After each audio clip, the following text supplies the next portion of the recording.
You're listening to the Truth Frequency Radio Network.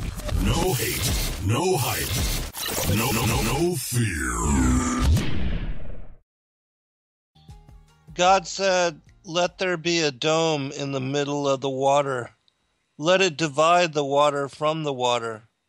God made the dome and divided the water under the dome from the water above the dome. That is how it was, and God called the dome sky. So there was evening and there was morning, a second day. The complete Jewish Bible, Genesis chapter 1, verse 6 through 8. Welcome, everybody. I'm your host, Zen Garcia. This is Secrets Revealed, and I have as co-host with me today, Kathy Dunson. Kathy, are you there, sister? I am. Hi. Excellent. Well, thank you for, I'm glad that we have a chance to collaborate in this way again. We've had so many guests on for so long, I almost forgot what it's like to do shows like this, where we can just kind of comment on current events and just, let spirit lead discussion. It's very cool. It's wonderful, and I've been delving into your book. Thank you very much for sending me a first draft, and it's been a busy week with this other video out there now about the No Forest, but I've been going between your book and that, and so much, of course, going on in our world. It's been quite a time. Yeah, it's a definitely interesting time that we're living in, especially with all the market uncertainty as well. But yes, the whole video, and I didn't get a chance to watch all of it yet. I actually just moments ago published and released a link. I haven't released it to the public yet, but I did get through that final proofread, which I know I'm still going to look at the material and make sure that all the chapters and everything are in the way that I want with this, my 10th book, The Firmament, the Vaulted Dome of the Earth. Those of you that follow my work know that I've been diligently and daily working on this endeavor to try to get it ready for publication, and I had to separate out some material on Paradise and the Sides of the North just because it ended up being so very extensive. It's currently 454 pages, and that's minus 8 chapters, which I had to take out. Wow, that's a lot. Yeah, it's a lot of material, but if I would have included all of that, it would have been in excess of 700 pages. Right. Which, that's daunting to people. It's scary. Yeah, I'm about halfway through it now myself. It's really, I mean, it's jam packed, and there has been a lot of confirmation to me beyond. I mean, I have been studying the flat earth and all things because it encompasses so much. I mean, right? You're relearning what you've learned and trying to make sense and keep up with everything else that's new coming out. There's been just a lot in your book that, I thought I knew so much. I knew that it wouldn't, it would be true that there'd be so much. I mean, there was some revelation to me. I just stopped and had to wipe a few tears because it was just so wonderful.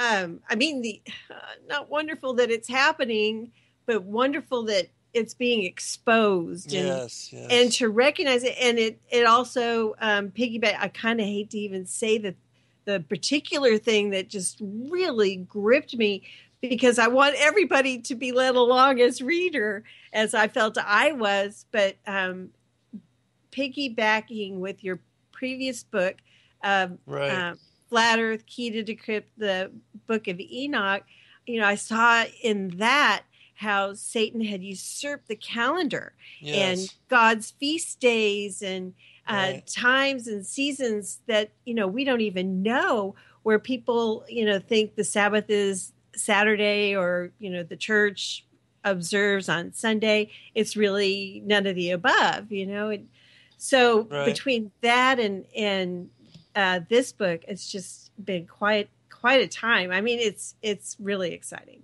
So.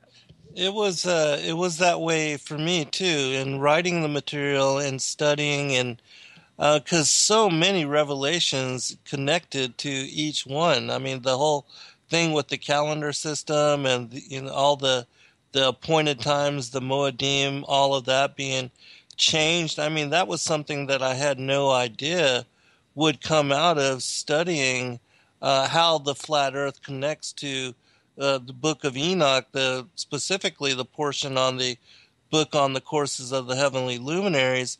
And in decrypting all of that material, by applying the flat Earth as basically skeleton key for unlocking the motions being described by Enoch of the sun and the moon and the other celestial luminaries between the six gates of heaven. And for those that don't know what I'm talking about, there's videos on my Endeavor Freedom YouTube channel which explain this. But for great detail, you would most certainly have to revisit my book, The Flat Earth as Key to Decrypt the Book of Enoch, because I break down all of those particular chapters and every passage from that portion of the Book of Enoch, the book on the courses of the heavenly luminaries, in that text. But I had no idea in studying that it would tie to the calendar system. And the show that I just did this past Wednesday, talking about the Exodus and uniting the revelation of, because God changed the calendar then and gave it to reintroduce the Enochian ancient Hebrew lunar solar calendar to the Israelites, to Moses, and gave it to them during the Exodus, established the feast and the festivals, the holy days, according to the way that the calendar system is laid out. And, again, in reading all of that material, I had no idea that that this calendar system was given to the people and reestablished in that way. And it's just like in reading Genesis, all the numerous times that I had previous to the study of the flat Earth and also the vaulted dome, I just kind of breezed through it, never even second guessed what I was reading, the material that I was looking at, but just read through it and just continued on. But now, in having re-examined all of that material and with a very inquisitive eye with relation to how it ties together with the concepts that we've been discussing and studying over the past couple years now, it's mind-blowing, the revelations that are brought forth when you have the eyes to see, the ears to hear and a mind to understand. And so revisiting, go ahead, Kat. Well, I likened seeing the obviousness of flat Earth or the vaulted dome, the firmament in the Old Testament or throughout the Bible now, as to how we see and recognize Yeshua throughout the Old Testament. Right. I mean, it's so clearly there. I mean, but I didn't see it that way before, but now I do. Mm-hmm. Yeah, it's amazing. So in having gone through, you said half of the book now, I wanted to ask you what you thought about the way that I aligned all of the Genesis narratives from all of the many different, the canonical and the extra biblical books, because so many are not even familiar with a lot of those books. Specifically, one that I found just absolutely mind-blowing was the Chronicles of Jeremiel, and the just extensive amount of information that is covered in that particular book that connects to what we're talking about as far as the first 4 days of creation and specific to the firmament. I was just blown away. I really did like how you did that. It's kind of like another layer to digging in and understanding Strong's concordance, right? Or another concordance breakdown of the Hebrew words, and you've also included the Targum text. Mm-hmm. And I think that helps really solidify and illuminate the entirety of a passage. I also liked how you explain, kind of like a detective, taking all of the information if you're going to forensically look at something, and that's how you've approached understanding what a verse is about, or bringing the other texts into play here. I think that's really important for people to understand when they discount it so quickly.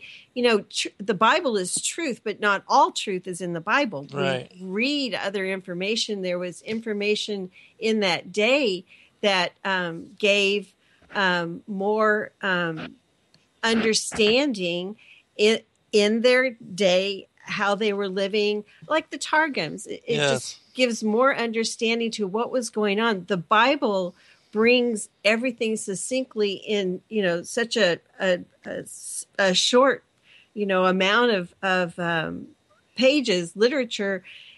There's a lot of other stuff going on. Right. And I think people, when they won't look at other texts, they're short-circuiting themselves on being able to understand the fullness. I think a verse that always spoke to me, and from a very early age, was Isaiah 1:18, where God was saying, "Come, let us reason together."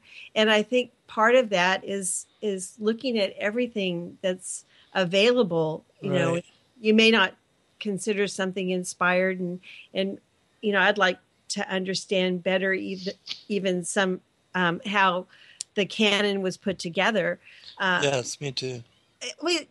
People spend a lot of time arguing about it, and I wish people would spend more time learning. Right.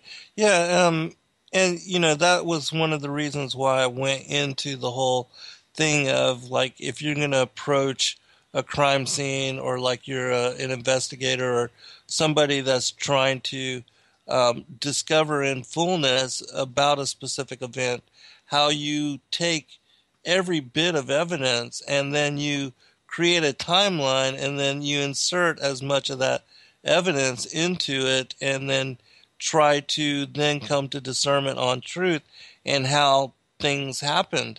That with this particular narrative, that's how I wanted to approach it, because I'm been studying the extra biblical materials for decades now, several decades, and that's one of the things that makes my research so unique, is because I do and have studied so much of the material in the extra biblical text, which a lot of people have never even heard about, never even had chance to read.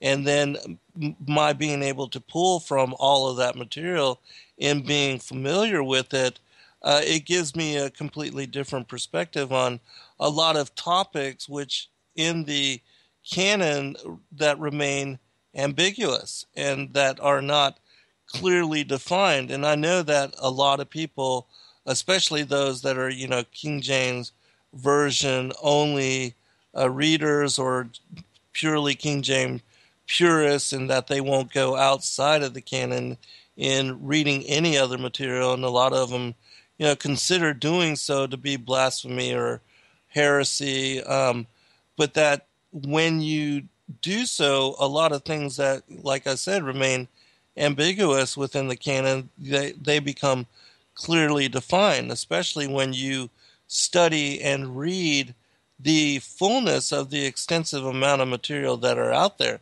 And of course, I'm not in any way asserting that all of that material is in any way inspired, but this research, and also with the Flat Earth in my previous book, there seems to be many of these texts are indeed, in my opinion, inspired, because they affirm this same biblical narrative, which has been hidden, lost as knowledge, as wisdom for at least the last half millennia, for the last 500 years, in humanity's embrace and buying into the whole Darwinian heliocentric worldview, which now in challenging all that and looking at very carefully with almost a magnifying glass at the biblical narrative and especially the Genesis account, I've learned so much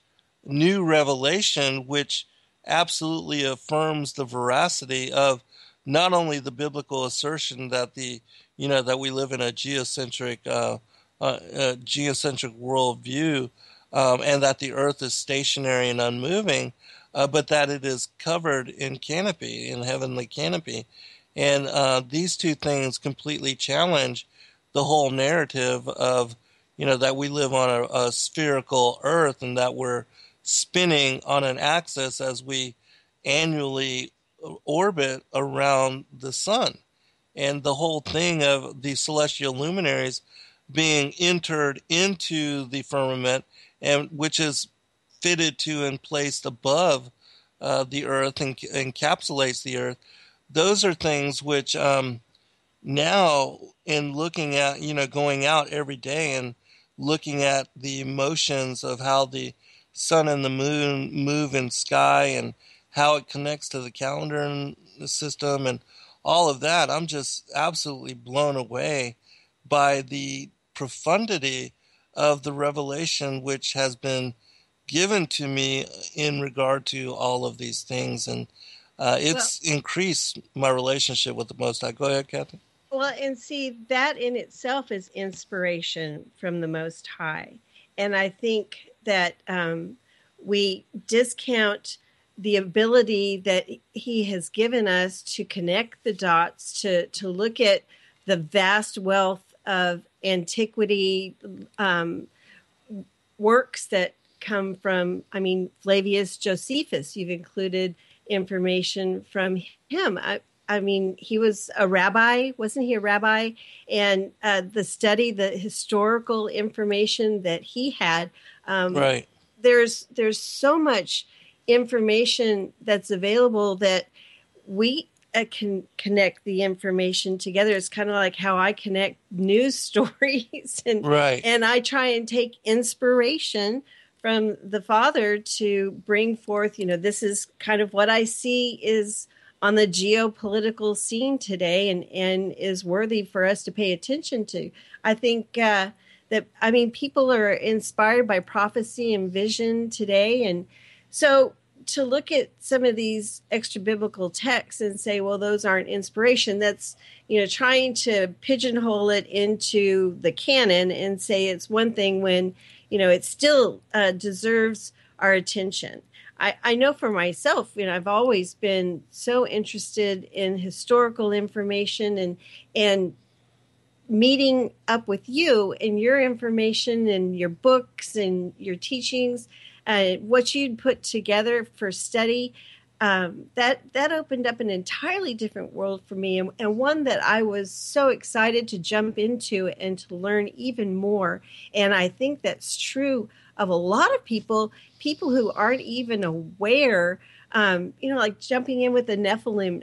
I know a lot of people will come across L.A. Marzulli or Tom Horn, and it opens up an entire new world for them where the churches, I think that they teach behavior. I'm not sure that they are really teaching the fullness of Scripture, where you can see God at work, his plan for the world coming to a fruition, at this point in time.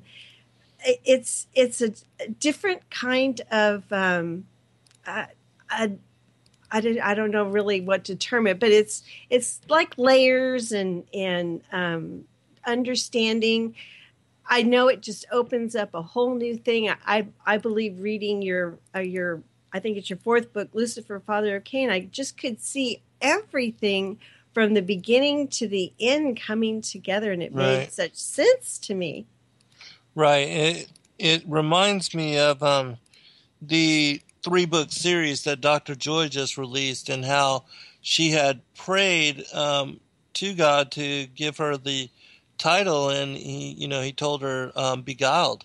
The series is called Beguiled, From Eden to Armageddon. And so it ties together the beginning with the ending and everything in between.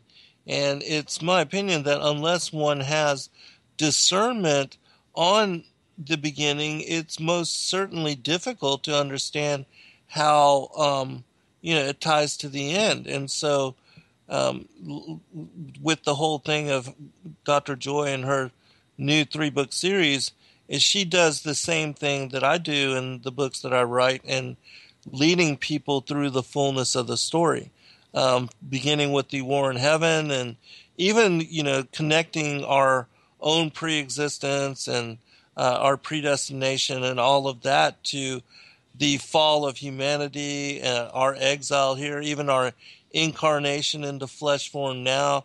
All of those things, there's so much to the story, and like my books are little skeleton keys for unlocking different aspects of the gospel narrative, the secrets that are contained within that most people don't understand. And individuals like Gary Wayne and others that are doing similar type of research where they're looking at everything in order to get a better grasp of how the ancient mysteries tied together with the prophetic word, the oral traditions of humanity worldwide, the legends of things like Atlantis.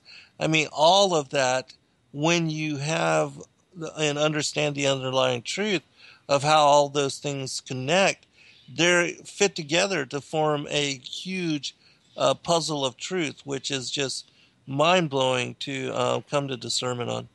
Absolutely. I know when I was younger, I was a huge fan of C.S. Lewis and J.R.R. Tolkien, and it was their science fiction with a Christian underlying theme that really attracted me. But yet it was still science fiction in that realm. And so stepping over into reading what L.A. Marzulli had, and then finding you, that was based upon the truth. That was based upon information that had been withheld from me. And so I think it's really important, especially at this time, exposing what has been sold to us as the truth, which is a lie. It's so easy to see as you pull away the layers. I mean, Yes. It's called heliocentrism, for Right. crying out loud. Right. The things that are so obvious to you and I after this journey of a little over a year or longer for you, it's something that I can't see how I didn't see it. Yes. And now, and it's been 2 years for me now, but in having come this far, looking back, I can't even remember what it was like to not know these things and how seemingly lost I was, because I thought I had learned so much in my journey even to that point, but these two huge pieces of the puzzle being thrown atop all of that other material that I've learned about is just, I had no idea that there would be deeply paradigm shifting revelations like this still out there yet to discover. Well, and it is such a huge, all-encompassing thing, from scripture to empirical evidence, looking at the sun and realizing it's not 93 million miles away. It isn't something that a person can expect to learn, immediately. You have to dedicate yourself to look into it, to ask the serious questions and not be afraid of where it's going to go. It's exposing Satan, and that to me is why I think it's so important. It's lie and deception, and God is about the truth. Yes, absolutely. And for those that say that the flat earth and the vaulted dome as topics are not important and that they are just a distraction, there's so many verses in the scripture about just teaching truth.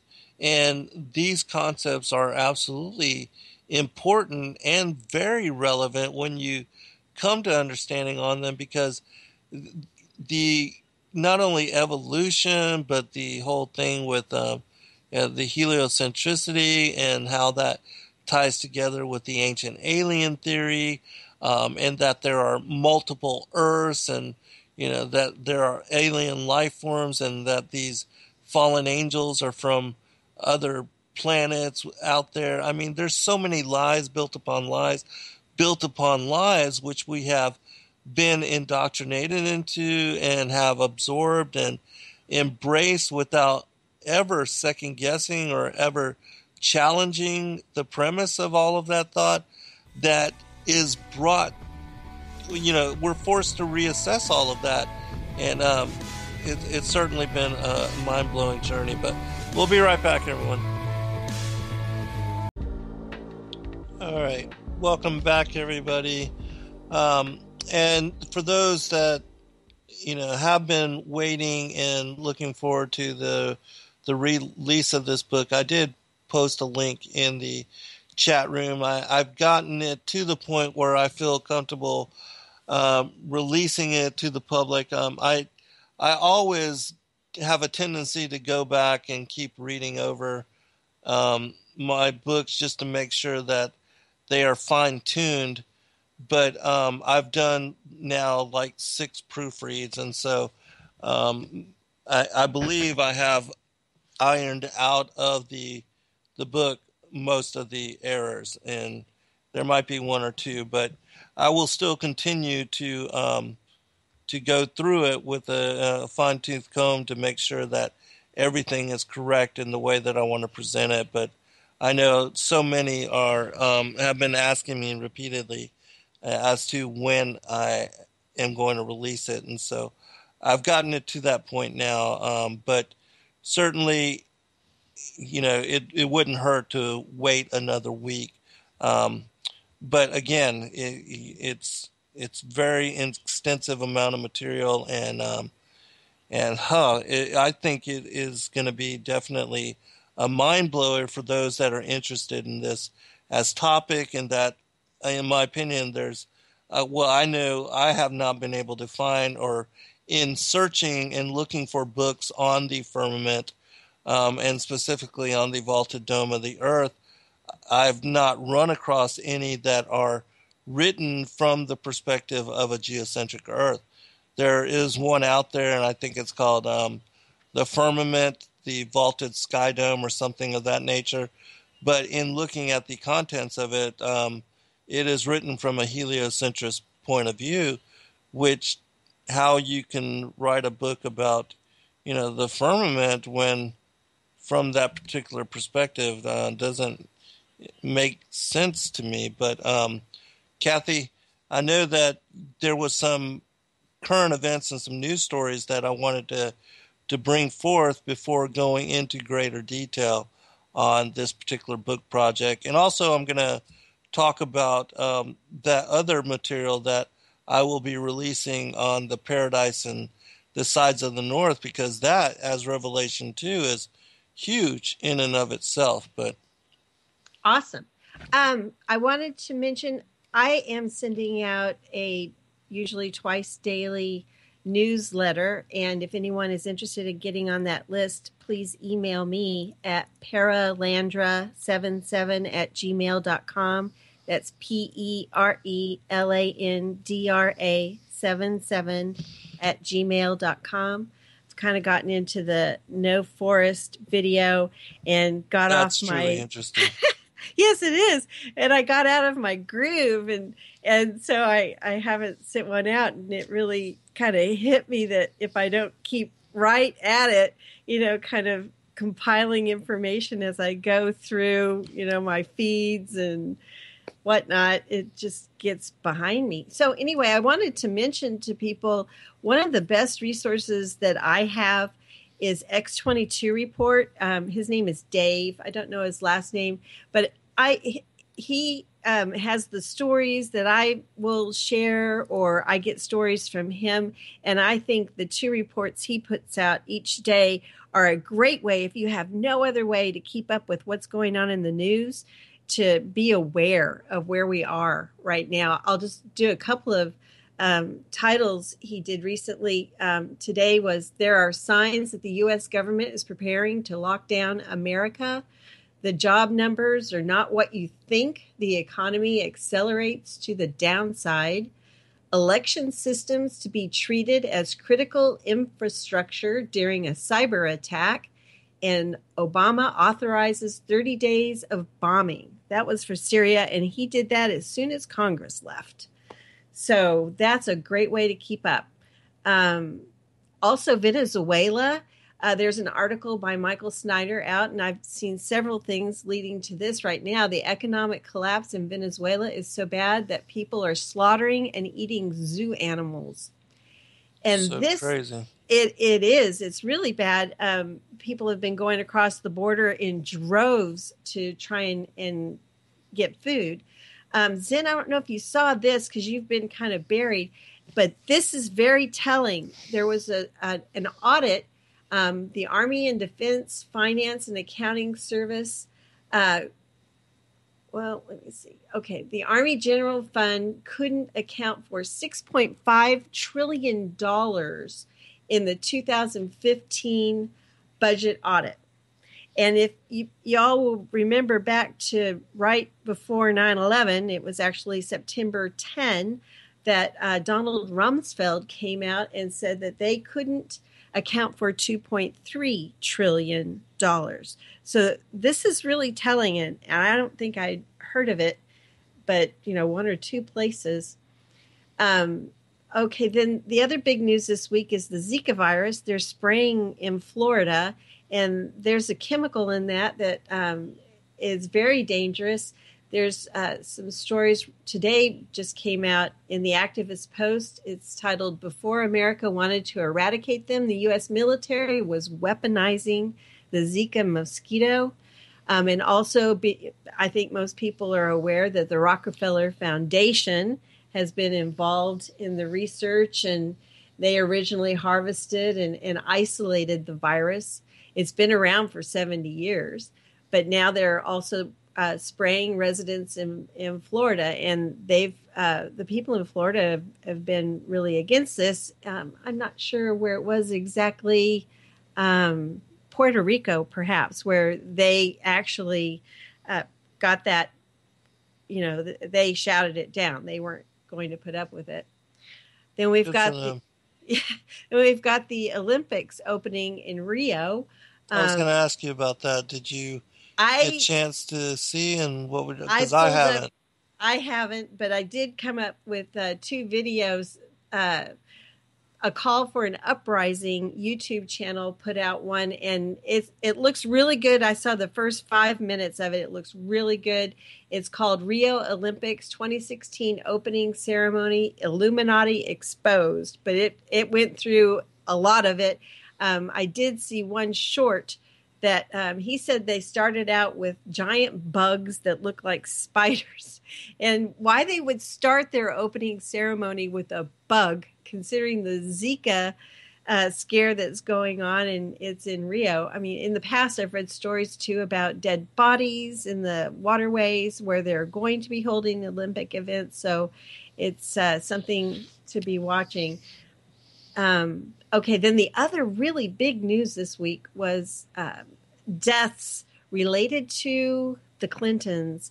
There have been, within 6 weeks, 5 deaths. And these are big, names. The lead attorney in the anti-Clinton DNC fraud case was found dead, and this was on August 2nd. And he's the one who actually served Debbie Wasserman Schultz with the lawsuit on that. Then also there was John Ash, who was a UN official who allegedly crushed his own throat while lifting weights. Oh, so, my gosh. Right. There's 5 people that they list in this one article, and I was going to mention to people there is a internet website called the Nakama List, NACHUMLIST. If you Google the Hillary Clinton Deadpool, it will come up, and it's quite extensive. There's also one for Obama. And the other big news that I was looking at, because there's several stories that just connect together, but it's nuclear related. There was a story yesterday at Zero Hedge, and it's titled, Vladimir Putin just issued a chilling warning to the United States. And the United States really is ramping up and pushing on the bear, Russia. What did they say? I'll just read this real quick. As the United States continues to develop and upgrade their nuclear weapons capabilities at an alarming rate, America's ruling class refuses to heed warnings from President Vladimir Putin that Russia will respond as necessary. In his most recent attempt to warn his Western counterparts about the impending danger of a new nuclear arms race, Putin told the heads of large foreign companies and business associations that Russia is aware of the United States' plans for nuclear hegemony. He was speaking at the 20th St. Petersburg International Economic Forum.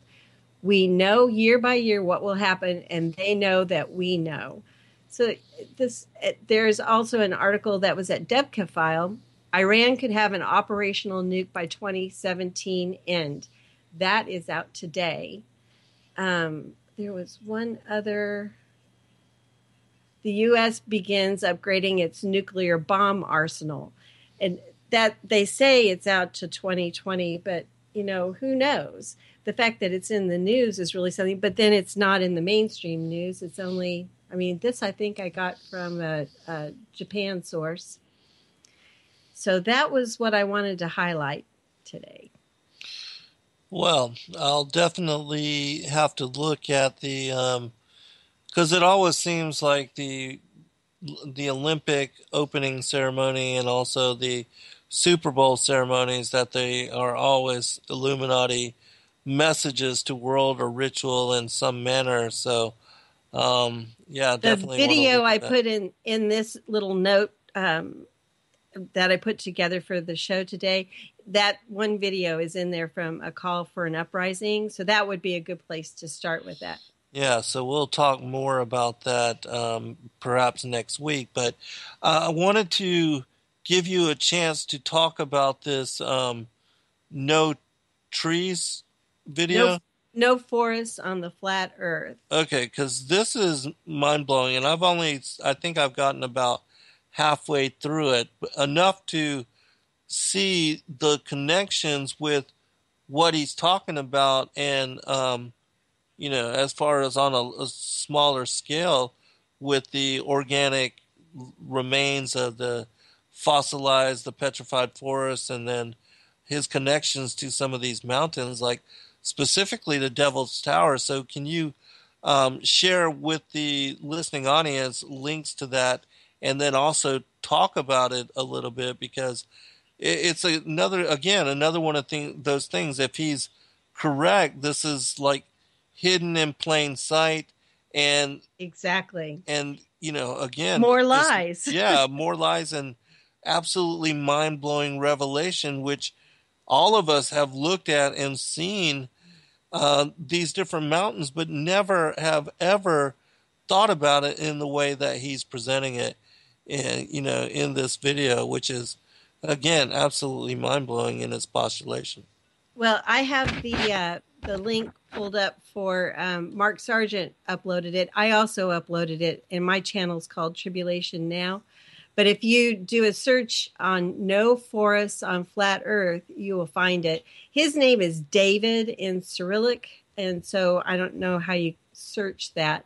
But the language is a little difficult. I've listened to it 3 times now. And when I put on my headphones, the last time it was really easy to understand. And you've got the concepts. I know the first time I listened to it, I was a little frustrated. But I was seeing things that were really striking a chord. And I thought, I'm going to get through this. And so do hang in there with it if you haven't watched it yet. And Zen, put the headphones on.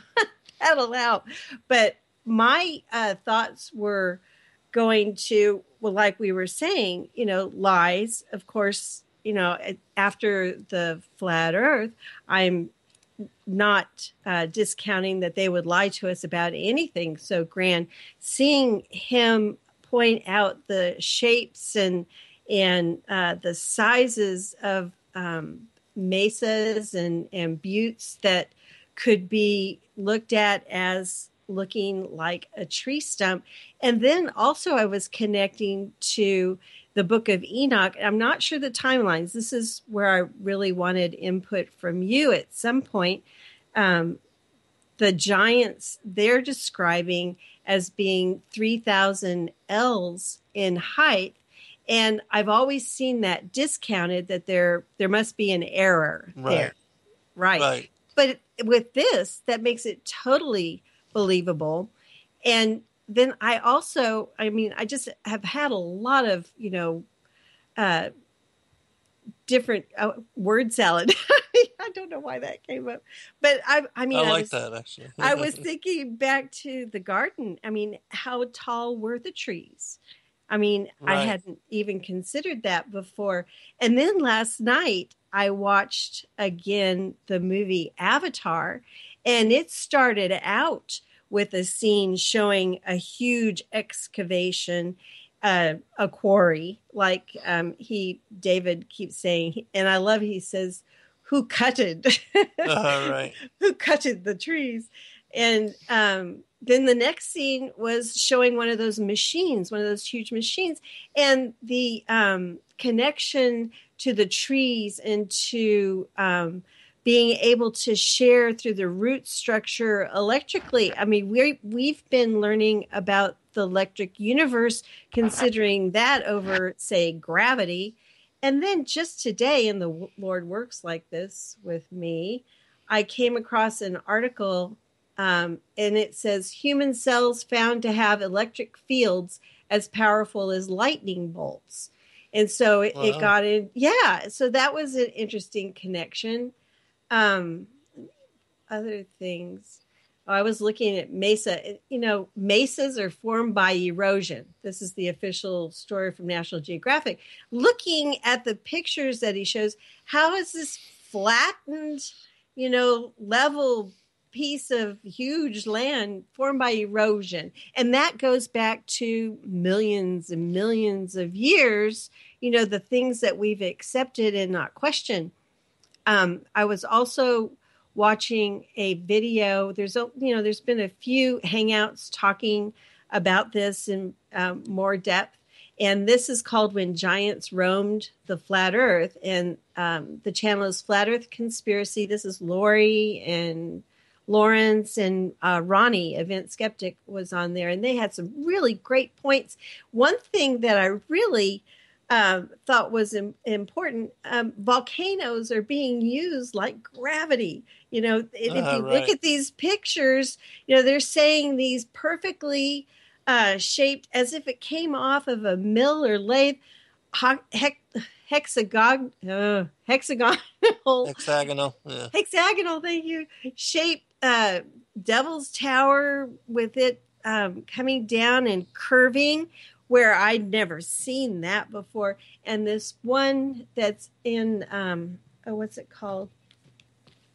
Giant's Causeway. And you put that next to what they say caused it, lava flow. And that's totally unbelievable. And I don't know if anyone else has connected this, or if you've ever seen this.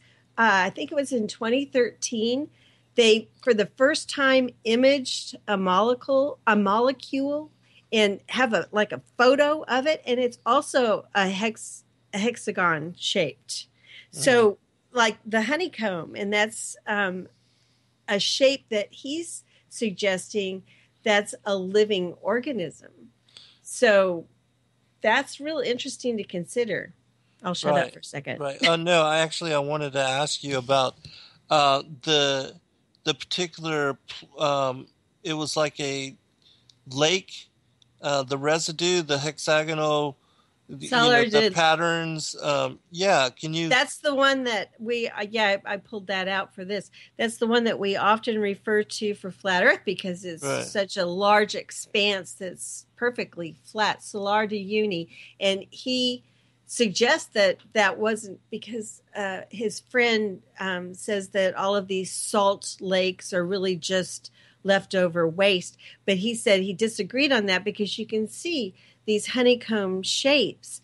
And he suggests that that's also a living organism. So. Yeah, and so, that makes me think about in the Bible, and especially in some of the extra biblical texts that talk about Leviathan and Behemoth, and how these are huge, very huge living creatures, but yet, it's not something that we're all been witness to or have seen.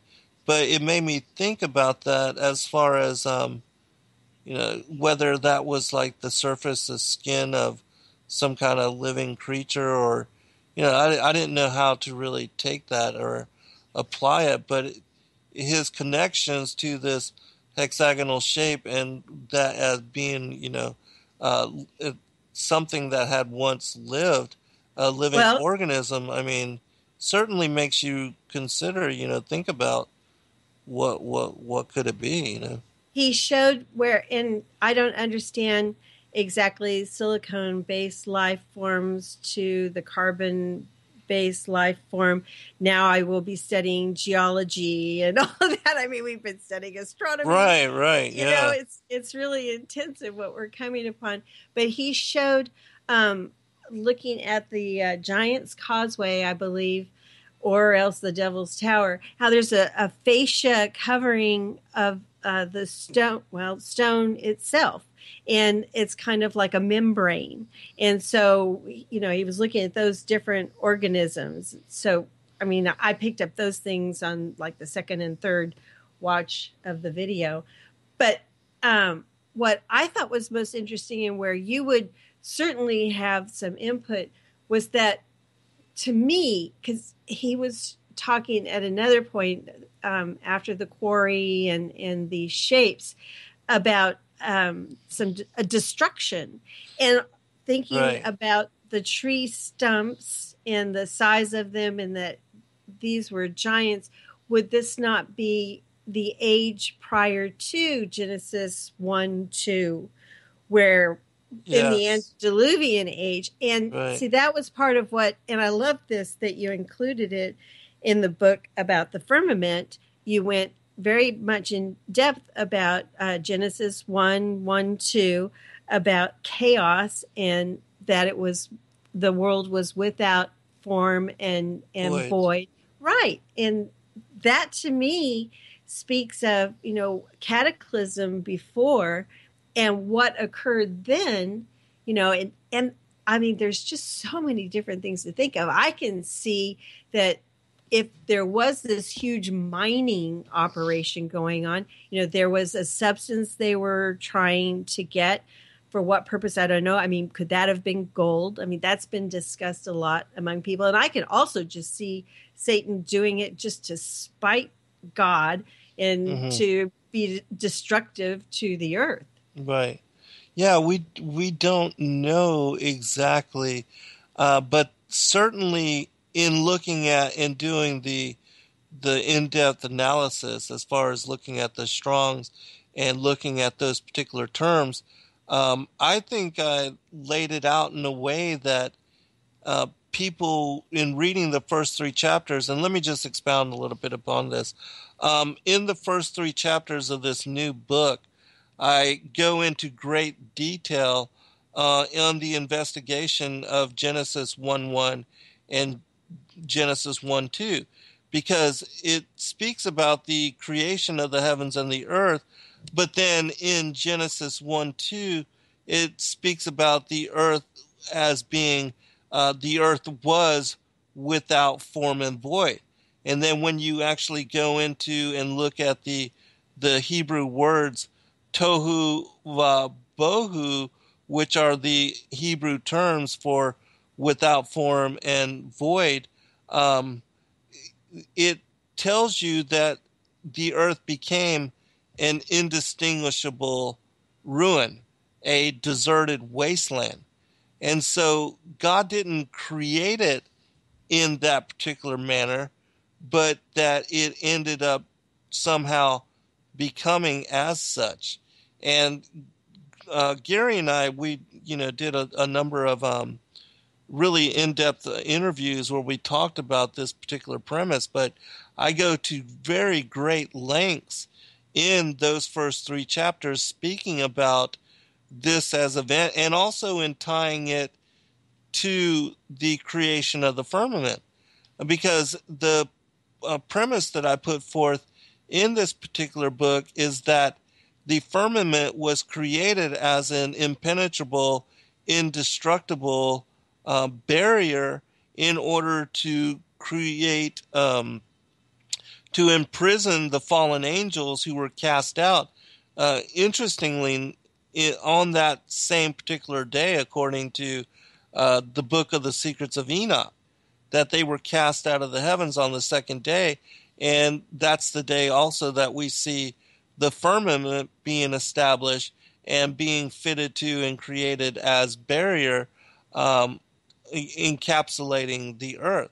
And so my whole postulation in these first 3 chapters is that the war in heaven and the rebellion of the rebel angels against the Most High God, and specifically on the unveiling and the dominion of the Son, Yahushua.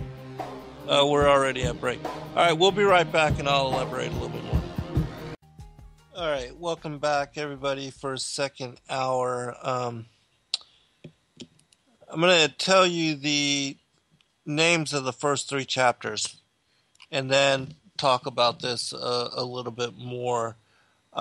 Chapter 1 is, and the primeval earth was a formless wasteland and undistinguishable ruin, which is when you take the keywords and look them up in the Strong's Concordance, this is the meaning of that particular verse in Genesis 1:2, where it talks about, and the earth was without form and void.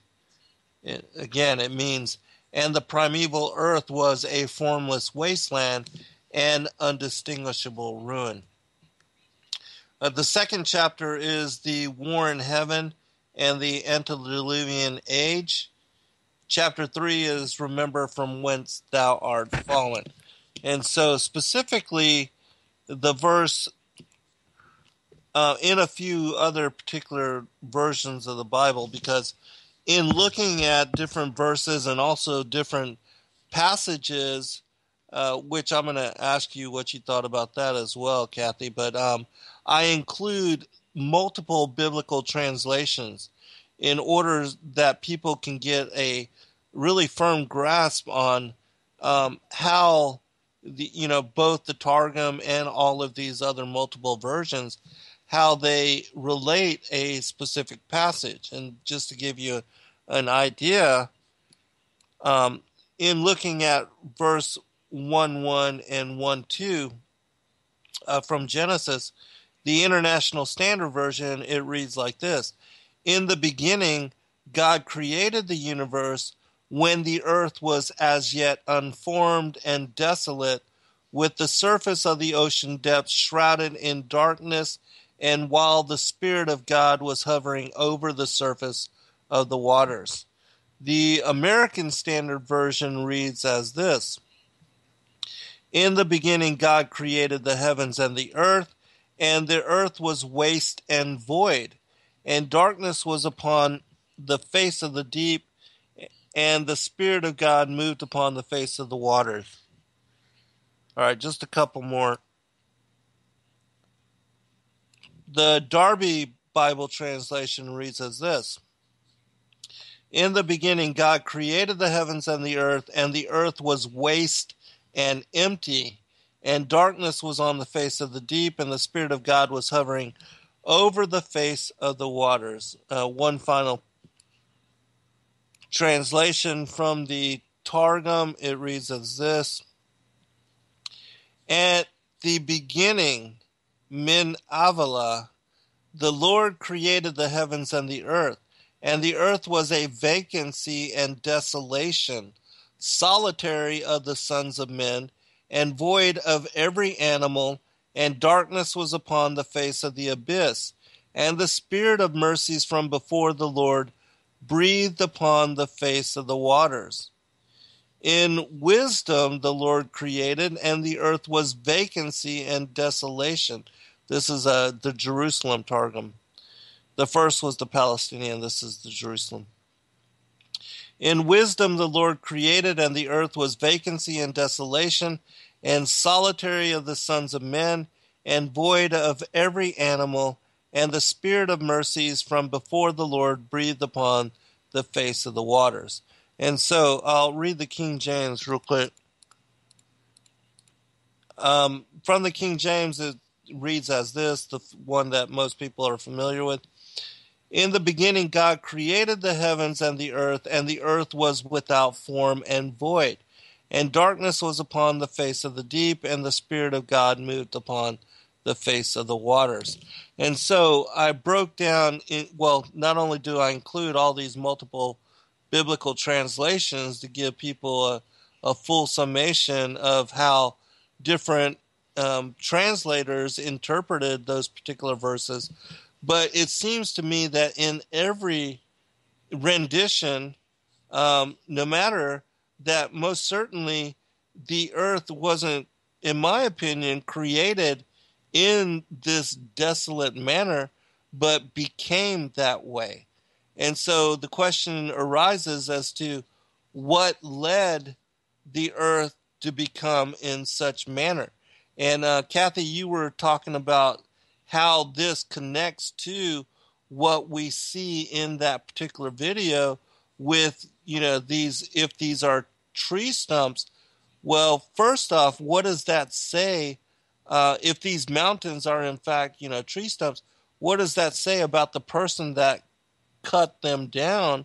The size of the individual that would have to, the stature how big they would have to be in order to accomplish that, but also with the destruction, that we see in looking at the world, and because he found remnants of this all over the world, and exactly what does that signify? And so, let me get you to comment on that, and also if you would just comment on what you thought about me including all of these multiple biblical renderings and translations in order to provide, what I think is a better way of looking at a verse in order to get a better understanding of it.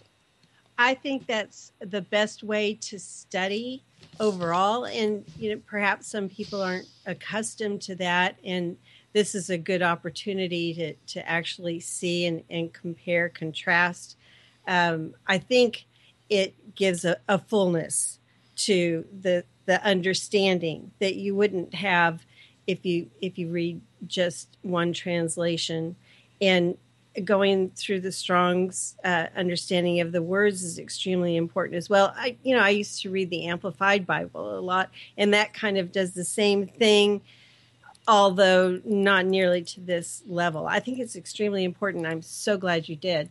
I got a new appreciation for the New American Standard Bible because there was one passage that you had that they were the only ones that actually, I think it was the dome fitted the word troop. Yeah. Amos 9:6. Yeah. Yes, that was it. That was very interesting. So I think in normal study, that you do much better we have these tools available, using some of these website tools. Blue Letter Bible is one that I use.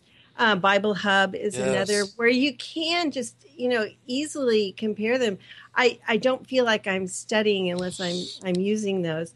And you can then quickly also go to the definitions at Strong's, and you can learn so much. So I think that was absolutely pivotal for what you were bringing forth. One thing with this video, I think it's going to be really important because I think there's truth there. I had a lot of confirmation that was coming from my spirit, and I don't discount that. there, I mean, I don't look at what other people's opinions are to form my own opinion. I'm trying to look at things with fresh eyes. Yes. After seeing what's going on with our world and coming to understand that first biblically having that foundation as the measuring tool, what is going on here? I still have people, well, of course, who say, the earth's a sphere, and that's, Isaiah 40:22. It's definitely not, and that's not the support. The Bible does not support a sphere, and it never did. And for people to say that now, that's the indoctrination, because Right. scholars before didn't claim that the Bible supported the sphere earth. They said that the people didn't understand what it was. So anyway, I think it's really important now with this to look at a timeline, and that's where I really want to get your input.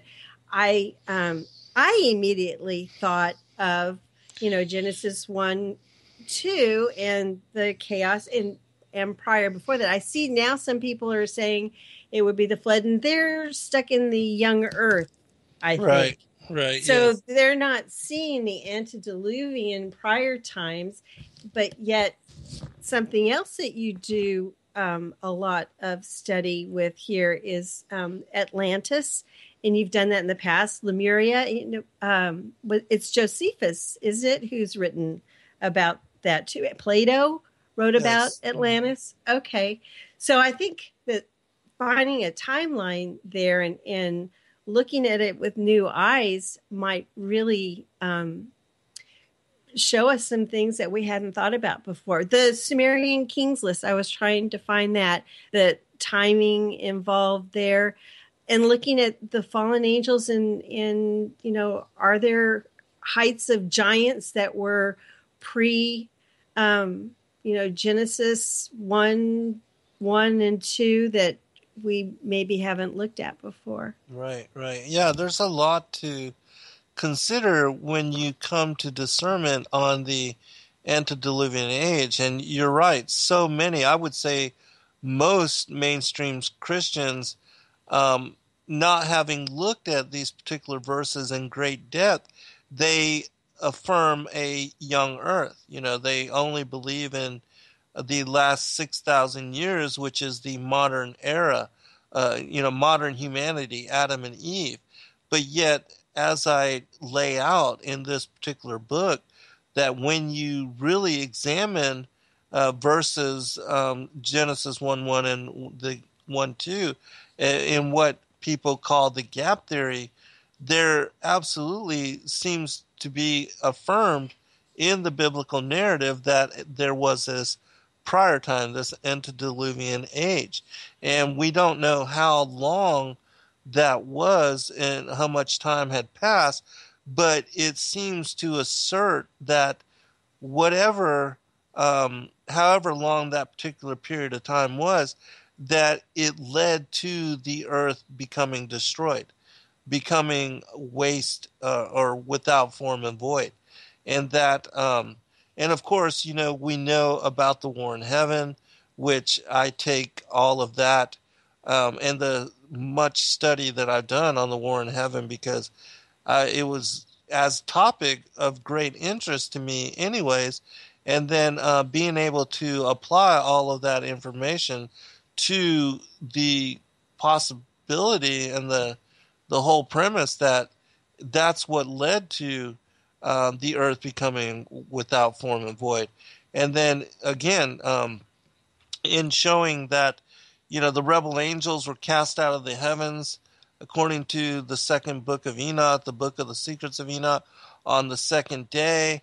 And then you have modern humanity coming, Adam and Eve being brought up and cast out of paradise on the sixth day. And so from the second to the sixth day, you have the fallen angels previously being exiled here to the earth, and that they were here long before we were. If you consider, that, say the sixth day, if you consider that's going to be like, a 6,000-year time period, and that the millennial reign together with that will be a 7,000-year span. Who knows how long a time from is representative from the second to the sixth day.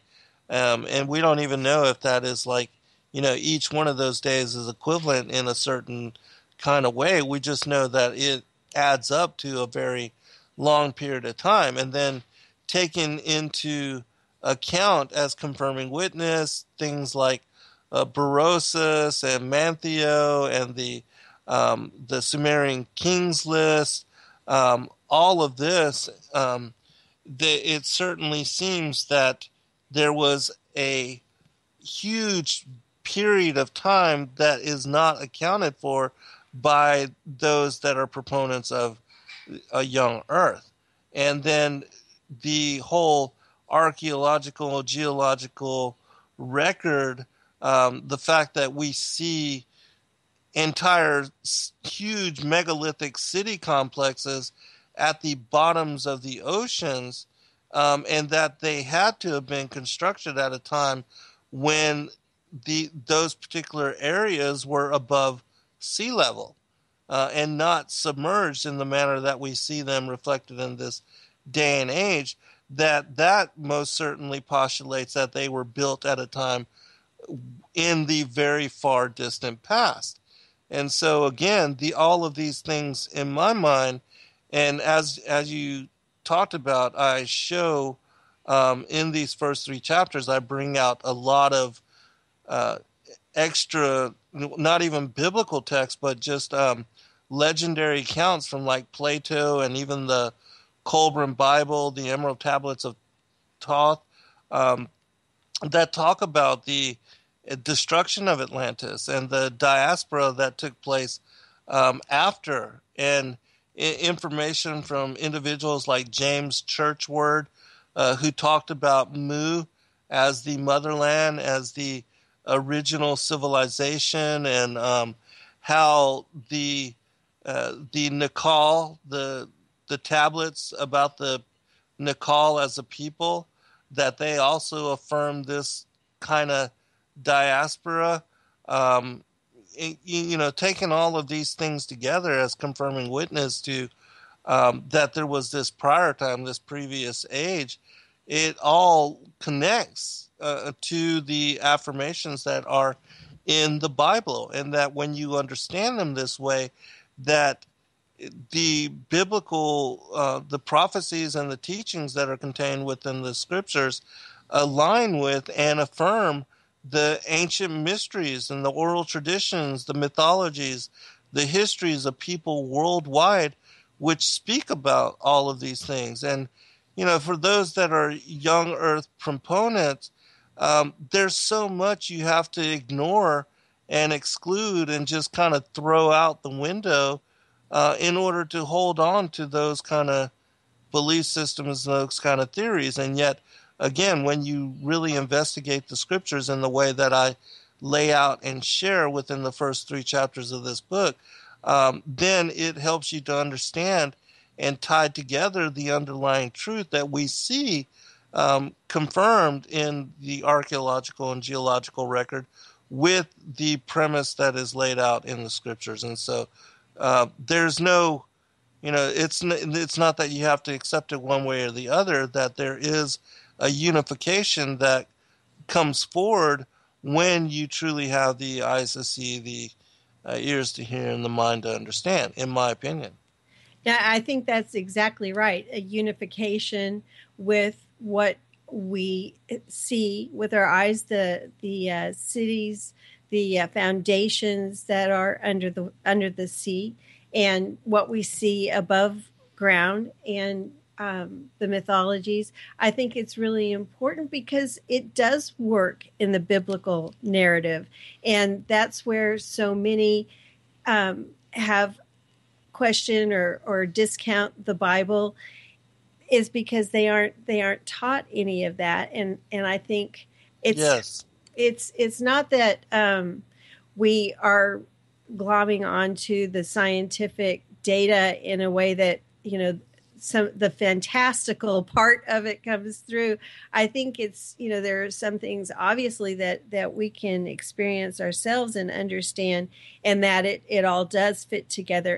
And the records that exist, people are always saying that, the Bible isn't the oldest text that's out there. Well, there's a continuity with the Bible with what texts were before, and you could speak to that better than I can. But I did want to mention one thing in relation to this video about the giants in First Enoch 7.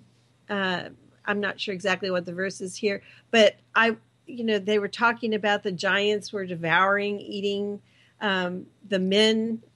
The giants turned against them in order to devour men. Yes, and they began to sin against birds, against animals, against reptiles, and against fish. And they devoured one another's flesh and drank the blood from it. And then it says, then the earth complained about the lawless ones. Right.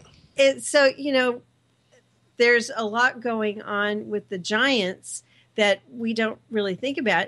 And maybe there was a time when they were so large that trees were so large and destroyed. So right. Yeah, we don't know. And it certainly, this particular video certainly makes us have to reassess all that and to revisit it in postulation. And then, like the whole, the story of the giants being 3,000 ells in height. Well, looking at some of this evidence makes that seem very plausible, Right. Well, and then the building of the pyramids. Right. The giants that I think we've heard talked about have never looked to me as the ones who could have done all that. Maybe right. I don't know. I'm seeing after a couple of days of looking at this that there are a lot of questions again, and yes. and we've accepted at face value without questioning. Volcanoes did this. I never looked at Devil's Tower. I thought it was just a leveled off mountain. Right. And now we're questioning everything. Miss B was looking up mountain in the Bible, and finding out a lot of other things. So there's a lot to look at in Scripture. There's volcanoes. It occurred to me that there's a lot going on there. If, as this man is postulating that they were part of waste product, that made me think of compost heaps, how they smolder and burn within. Even the science experiments where, in elementary school, they make a little volcano. So, it's just, there's a lot to think about. Right. Yeah, there is. And now that, I have, and you have, and so many others have completely revisited the story of creation, and that we know that it is no way, as NASA asserts or as science has been trying to, basically lead us into believing, and which so many of us have. I mean, goodness, none of us, even 2 years ago, ever second guessed any of these things. But now, in this information coming to light once more, and the Most High is certainly bringing all of this to light once more in order, in my opinion, to destroy the whole thing of Lucifer and his annunciations to be like the Most High, the replacement of the calendar system, the replacement of the Earth, the geocentric Earth, and the placement of sun as the a new arrangement as the preeminent focus of a new heliocentric worldview. I mean, all of these things are part of that whole his declaration that he's going to ascend into the heavens and replace,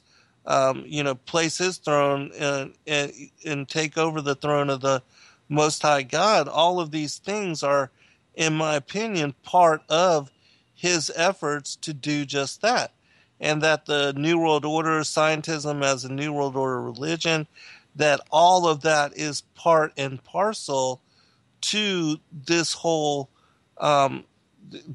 opening us up to being receptive to those deceptions.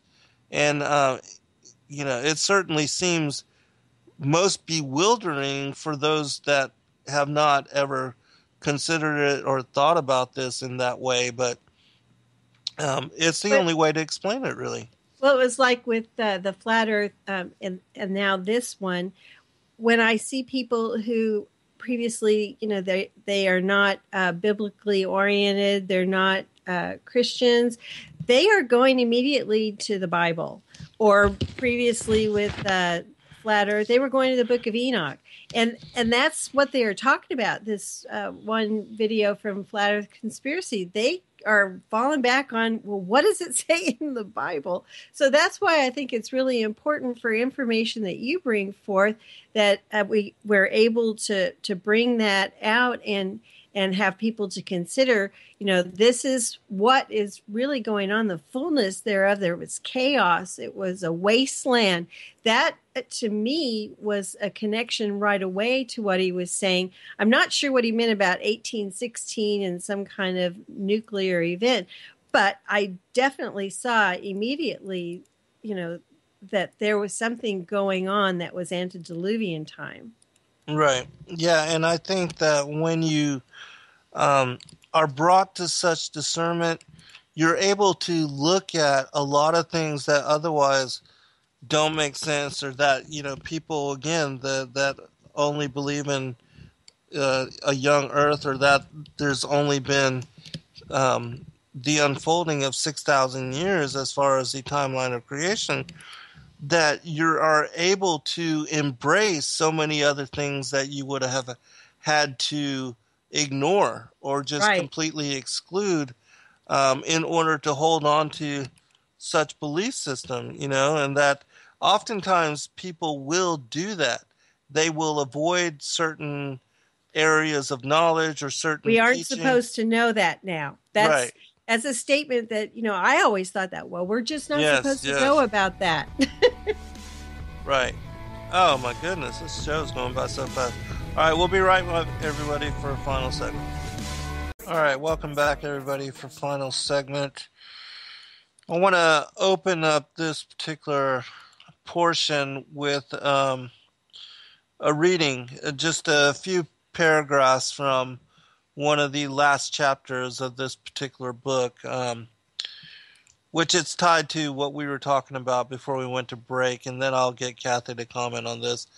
It says this: all of these scientifically speculative assumptions are laid to rest once one realizes that according to Genesis' order of creation and the biblical cosmology, that all of the heavenly luminaries, including every so-called planet, are nothing more than water and light, according to Scripture. That in the whole of the cosmos, there is no other object like that of the earth with a physical composition that allows for the kind of terraform we see evident upon the earth. That such landscape is unique from any of the other heavenly luminaries found within the universal creation. In my opinion, the scriptures affirm that there are no other physical earth-like bodies in creation, which in makeup can serve as foundation and place of habitation for the many creatures created by God for dwelling upon and within it. These realizations force one to reconsider all that which we had been taught in school, as the gospel truth conclusively shreds the worldview espoused by NASA and the scientific community as universal reality. Much of what is everywhere perpetuated as scientific truth is nothing more than lies built upon lies built upon lies. That the grand deception as web of deceit was laid to ensnare the masses into incorporating scientism as belief and teaching. The flat earth and vaulted dome as revelation are, however, dismantling the goals, efforts, and plans of Lucifer, the rebel angels, and those secret societies which are aligned to the agenda of the New World Order in bringing forth science as world religion for purpose of introducing Apollyon Abaddon as the Antichrist God. This information corroborates the veracity of the Bible's thousands of years old prophecies passed down by the early Hebraic forefathers, and that these gospel secrets had to have been divinely inspired, for how else otherwise can one explain its depiction of the earth as flat circular plane encapsulated by heavenly canopy. The enclosed world system, as structural truth, having been lost to humanity for hundreds of years, is coming forth again as scientific and historical proposition because it is needed now more than ever. The truth is restoring hope in people that were once militant, and I'm thinking of David Wise here in his, that interview that he did, but he said, in restoring hope in people that were once militant atheists, as described by their own words, to recognition that the Bible had to been influenced by what had to be the same being that established our own world and our place within it, the Almighty God. Yea, let God be true, but every man a liar, as it is written, that thou mightest be justified in thy sayings, and mightest overcome when thou art judged. Kathy? Amen. I wanted to, I've been listening to some of David's interviews with Madison Star Moon, I think, and he reiterates in that how he was an atheist before. She says, "Are you an atheist?" I was. Right on. You can't know this truth of the flat Earth and remain an atheist. I mean, if you do, that's really ignoring the facts. Right. So I think that's really important. I was thinking of a couple of other things. The water above the firmament. We're seeing these things now. We have the technology. There was a video I had this morning showing the North Star Polaris, and it fluctuates and flutters. It looks like you're looking through water at this star. What we've been taught, what we've been shown in the media is animation, it's fantasy, it's built lie upon lie, as you were saying. But now that the technology is there, we're able to see for ourselves, and then we get, well, it's because of atmosphere. But everything that we're shown is just a falsehood. It's an elaborate hoax.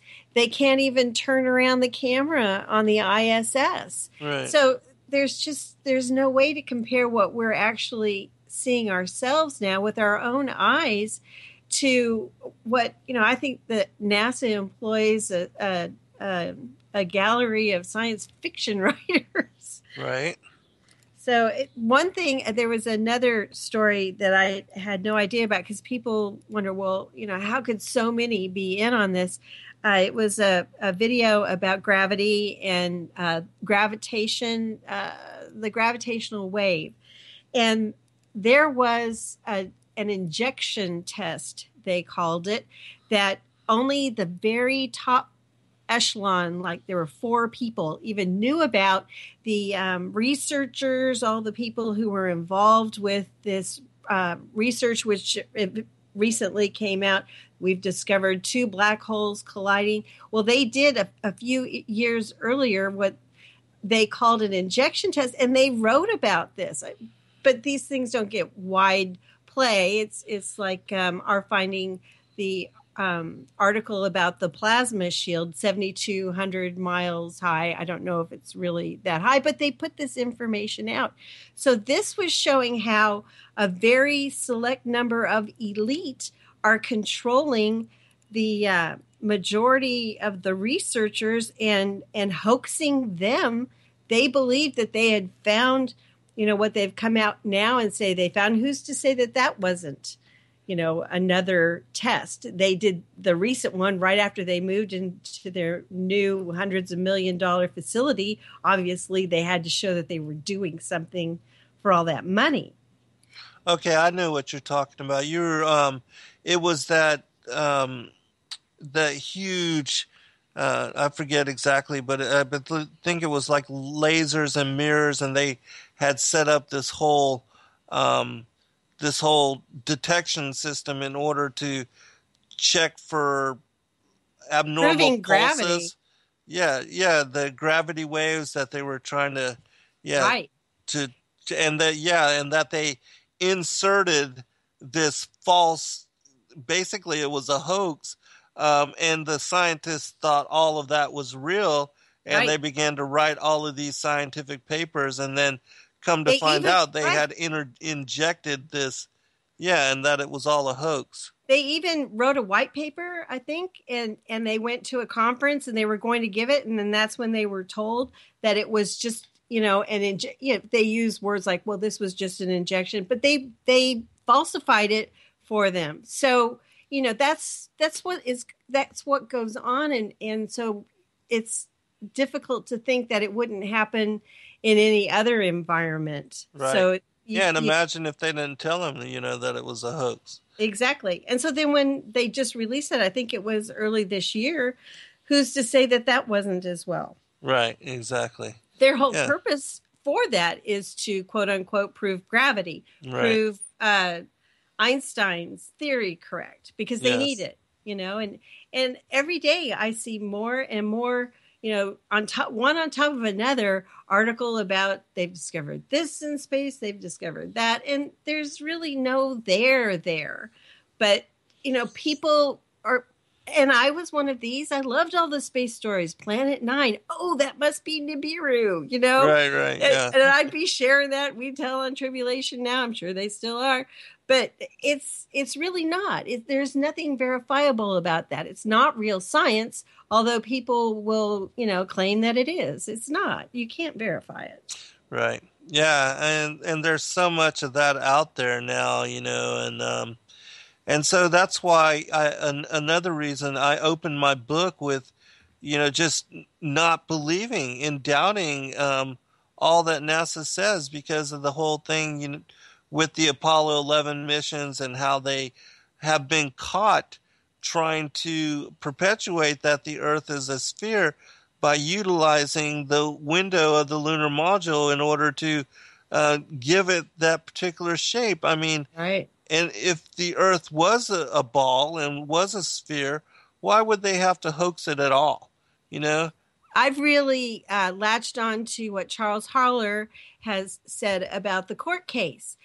Right. If there's any falsehood going on, you have to throw everything out. And I used to try and validate things after studying the flat Earth. Tried to validate things of NASA, but I don't know why I should be, because if anything is false, I need to throw it out. And it is. It's demonstrably false, but we've absorbed this and been fed this for so many years. The moon walks, the moon landings, it's all false.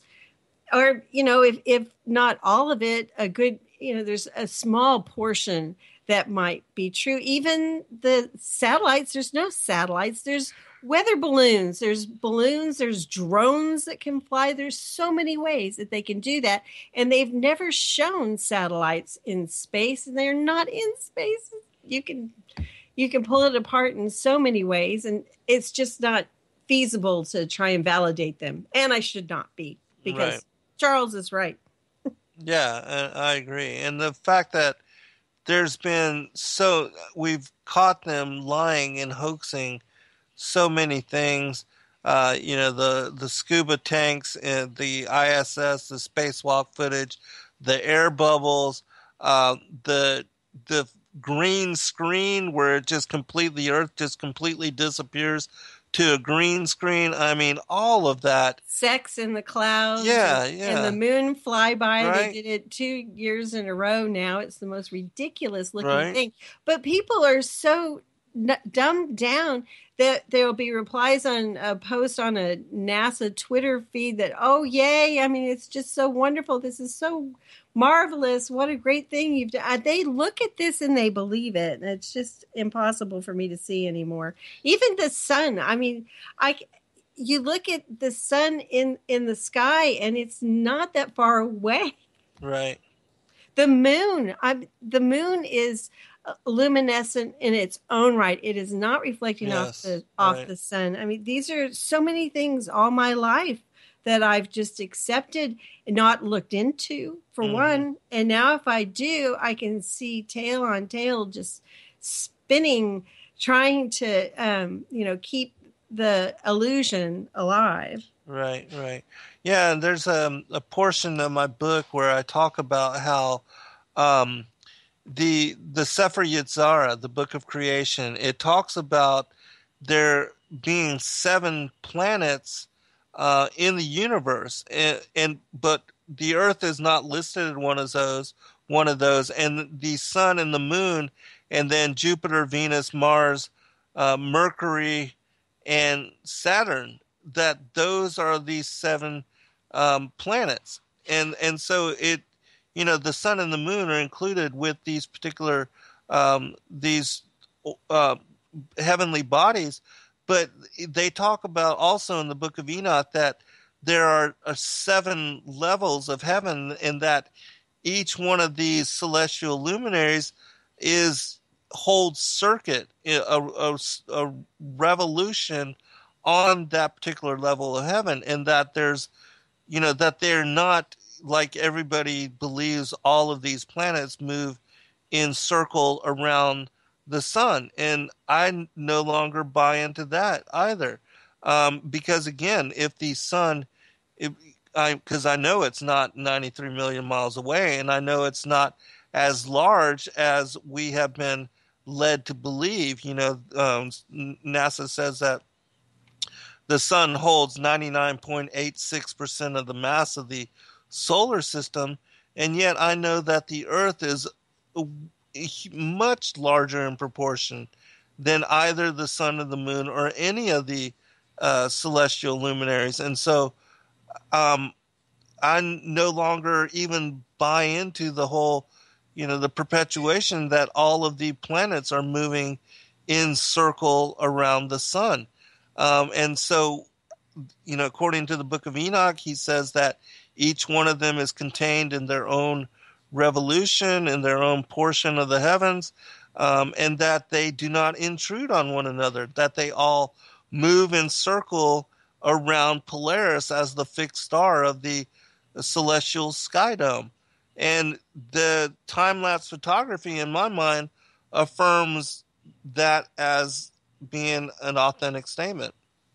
I think you can take the time-lapse photography, so many other things that we're finding, and then people like Brian Mullins, who explains, the different areas of the atmosphere and how it just wouldn't possibly work going through the thermosphere.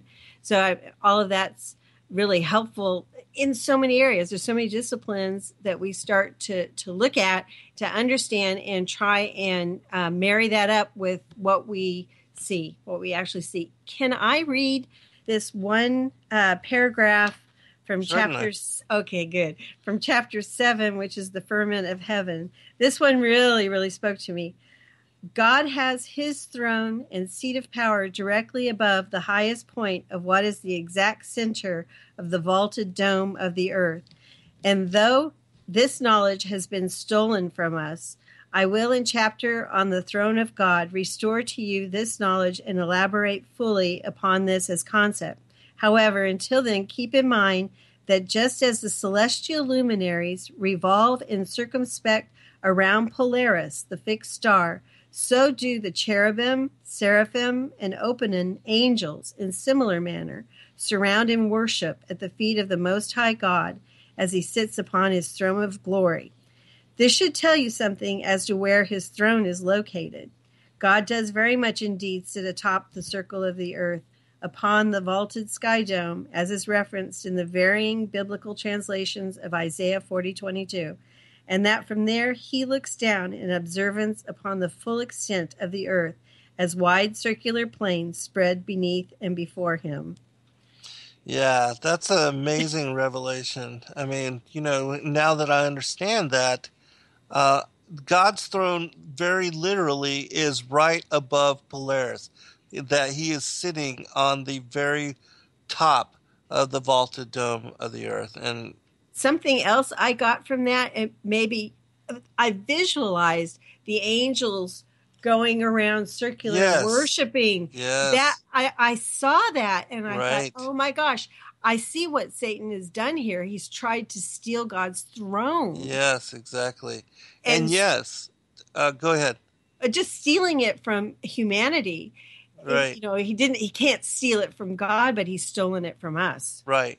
And he's made us lose this as understanding. And in doing so, he separated us from having an intimate and deep and profound relationship with the Most High God, and knowing that he is right there beyond the reach of stars, above the clouds, right above Polaris, seated on the very top of the firmament, and that he is narrowly focused on the happenings and the occurrences of our world, because there are no other games in town. We are all that is going on. This is it. Life here on the earth, all with us as being his special creature, being created in his image, and all of the other creatures, that he is narrowly focused on watching and observing, and also guiding and leading all of the occurrences here to a certain prophetic end. And it's absolutely mind-blowing. And because we are his bride and we are the prodigal child, and it just restores such intimate relationship with our maker when you come to understanding on all this. It's really profound, and I think it means a lot to Christians who haven't understood that when they can grasp that. And it means a lot to people who maybe are looking at Christianity and the Bible from a new perspective for the first time. I mean, you get an entirely different understanding and perspective. So that really was amazing to me, especially imagining that the angels are worshiping God in that way. Yes, and just as we see reflected in time-lapse photography with all of those stars moving in circle around Polaris, that to me they represent the cherubim, the Ophanim, and the seraphim angels in worship around the Most High God. And so, yeah, it's a deeply profound revelation. I want to read really quick a passage Karen put in the chat room. Above the sides of the north, the city of the great king, which means turn your back to the sun when you pray. Psalms 48. In my next book, the 8 chapters that I had to take out, I explain how the sides of the north are actually referencing, because when you come to understanding on the directions, the north is where it connects. If you have like the walls of the firmament rising in arch towards the very north, the sides of the north is the very center of the vaulted dome of the earth. And that's where the firmament connects together in central union. And so that's where the Most High God has established the heavenly temple, and his throne is right there above the North Pole and above Polaris, and that is where the sides of the north is. And so in this next book, which I'll be working on that sometime very soon, it's been mostly formatted and mostly written, so I should be able to get it out within a couple months. And so I will be elaborating in very great detail on New Jerusalem and its connections to the sides of the north, Jacob's ladder in its connection to the sides of the north, Paradise, the Garden of Eden, Sheol. I mean, there is so... Oh, wow. Yeah, it's a mind-blowing revelation as well. And what Job talks about as hell lying exposed, being naked beneath, there's a vortex at the very North Pole, which leads both up into heaven and paradise and down into Sheol and hell. That this vortex is the Jacob's ladder that he saw the angels ascending and descending upon. And it's only there in these sides of the north where Lucifer hints in Isaiah 14 that the throne of God is located. You know, when he said that the God's throne is above the stars of God, above the clouds, and above the mount of the congregation. And the mount of the congregation is also located in these sides in the north, and I will explain how this mountain is also connected to Yeshua being taken up to a very exceedingly high mountain and shown all the kingdoms of the world. Because being in the very center, at the North Pole and the very center of the Earth's circular plane, that it would make sense that he could see in equal distribution on all sides all the kingdoms of the world laid out in surrounding the mount of the congregation. And so all of that is huge revelation as well. So then your book after that can be on the no forests on the flat. Well, actually, after that, I've got to finish Lucifer, Father of Cain, too. Okay. And then after that, we'll see. And I did want to mention for folks on Tuesday, August 9th, Deep Inside the Rabbit Hole, which is DITRH on YouTube. They have a round table scheduled. I'm not sure what time, but there's a bunch. Mark Sargent's going to be on there, Patricia Steer, Mark Weiss, Geo Shifter, Antonio Subaretz. So it'll be really interesting. They're going to take questions in the chat room. Cool. So it'll be all on this No Forests on the Earth. Oh, topic. Wow. Very cool. That is maybe cool. You'll come. Yeah, I'll check it out. Just send me a reminder and I'll listen I will for do sure. That. Okay. Thank you so much. I'm so enjoying your book. Thank you so much. And where can people get it? You're welcome. And I did post a link. I just released it. And so I will post a link in the chat room again to it. Let me see.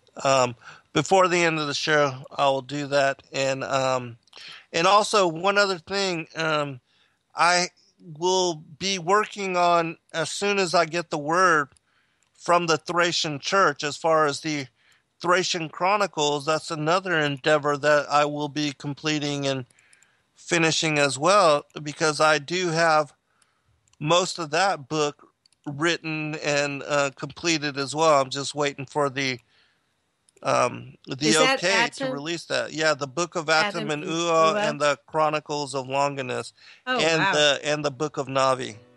Oh, wow. Yeah, so all of that's coming too as well. God bless all. I'll post this link in just a minute. Thank you, Kathy. Thank you. Bye, everybody. Bye, all. God bless all. Good night.